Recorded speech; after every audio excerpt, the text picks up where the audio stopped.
نحمده ونصلي ونسلم على رسوله الكريم اما بعد فاعوذ باللہ من الشیطان الرجیم بسم اللہ الرحمن الرحیم۔ آج ہم سورۃ البقرہ کی آیت نمبر 191، 92 اور 93 پڑھیں گے۔ جیسا کہ اس سے پچھلی آیت میں اللہ تعالیٰ نے جہاد کا حکم ارشاد فرمایا تھا، تو ان آیات میں اللہ تعالیٰ نے اسی جہاد کے حکم کو ہی ذرا تفصیل کے ساتھ بیان فرمایا ہے۔ تو یہاں پر حکم یہ دیا گیا کہ مسجد حرام میں تم جہاد نہ کرو،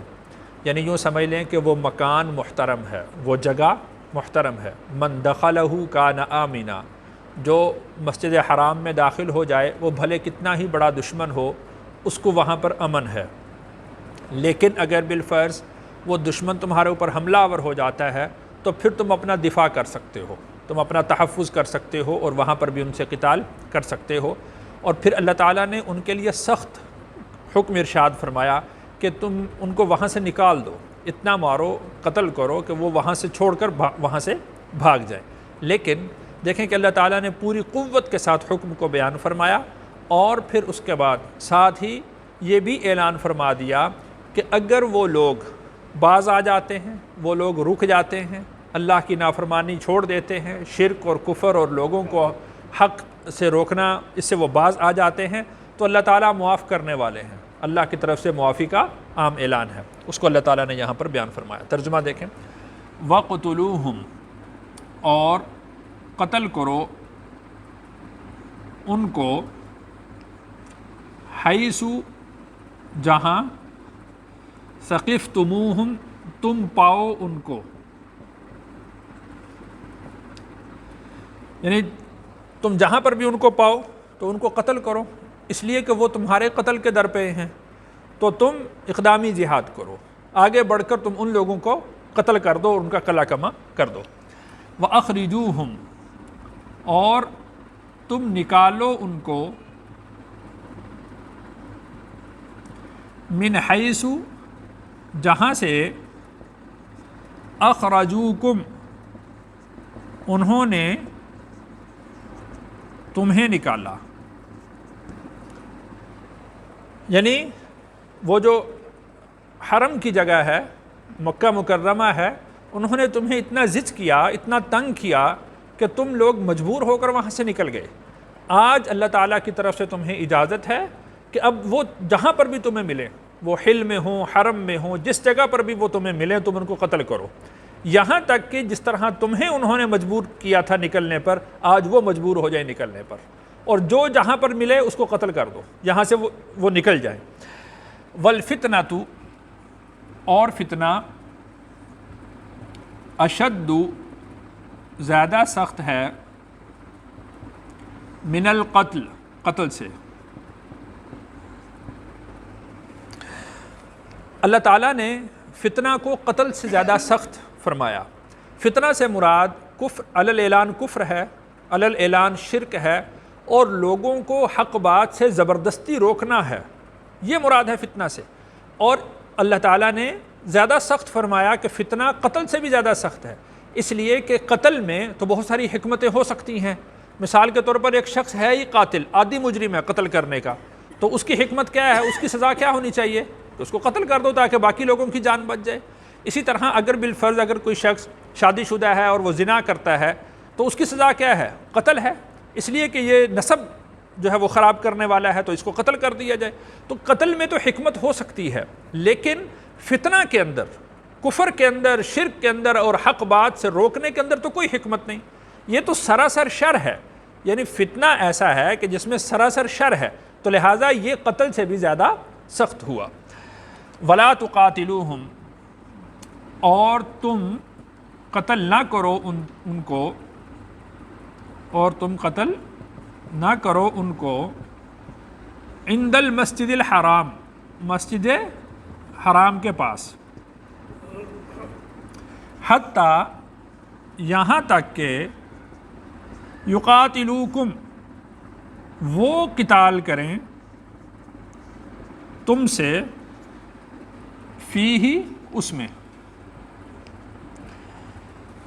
تو مسجد حرام یہ ایسا مکان ہے جو انتہائی محترم ہے، اللہ کے نزدیک بہت معزز ہے، رسول اللہ صلی اللہ علیہ وسلم نے بھی اس کو حرام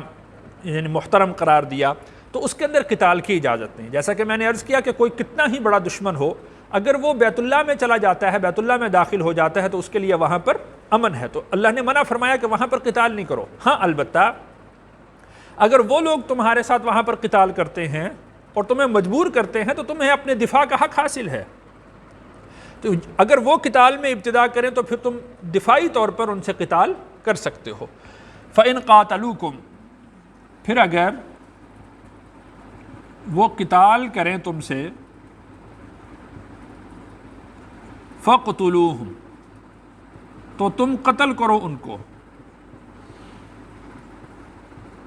كَذَلِكَ، اسی طرح جزاء الکافرین، بدلہ ہے منکروں کا۔ یعنی اگر وہ لوگ کسی طرح سے بھی باز نہیں آ رہے، ان کو یہ چھوٹ دے دی گئی ہے، تو لیکن اب وہ اس چھوٹ سے ناجائز فائدہ اٹھاتے ہوئے وہ آگے بڑھ رہے ہیں اور اہل ایمان کے قتل کے درپے ہو گئے ہیں، تو ان کا بدلہ یہی ہے کہ ان کو بھی قتل کر دیا جائے۔ پھر آگے اللہ تعالیٰ نے دیکھیں کہ کتنا سخت حکم ارشاد فرمایا ہے کہ جہاں پر وہ ملے تم ان کو قتل کر دو، اگر وہ مسجد حرام کے اندر ہوں قتال کریں پھر ان کو قتل کر دو، لیکن اللہ تعالیٰ نے توبہ کا دروازہ بند نہیں کیا۔ فَإِنِ انتہوا، پھر اگر وہ باز آ جائیں،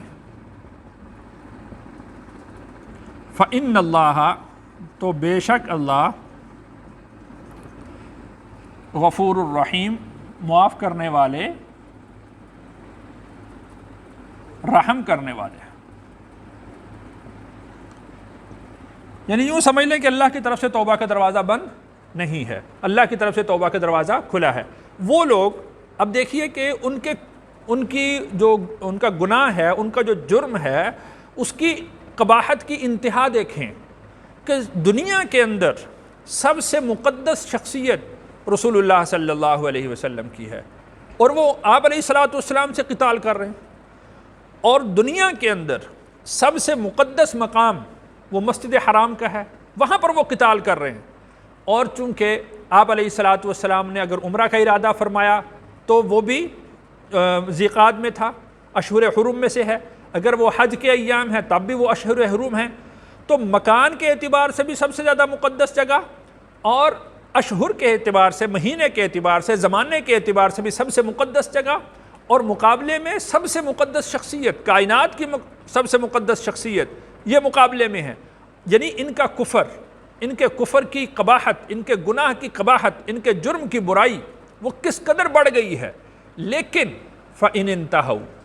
اگر وہ رک جاتے ہیں، اگر وہ باز آ جاتے ہیں، وہ اپنے اس گناہ سے نکل آتے ہیں، فَإِنَّ اللَّهَ غَفُورٌ الرحیم، تو اللہ تعالیٰ معاف کرنے والے ہیں، اللہ تعالیٰ رحم کرنے والے ہیں۔ دیکھیے کہ اللہ تعالیٰ کی مہربانی،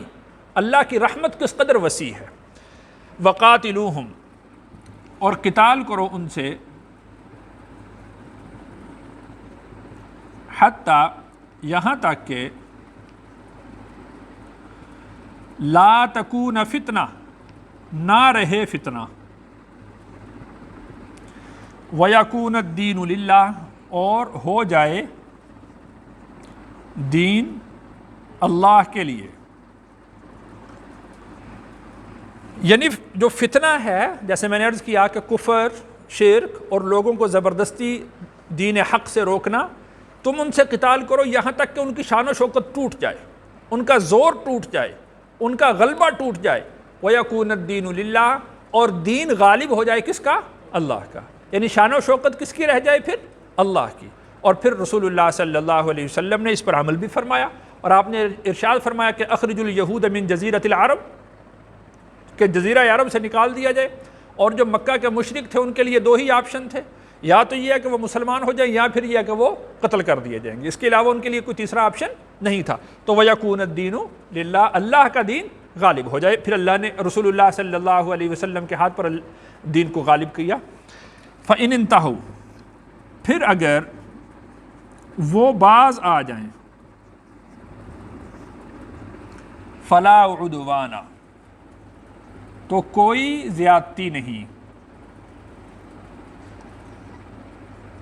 الا، مگر، علی الظالمین، سرکشوں پر۔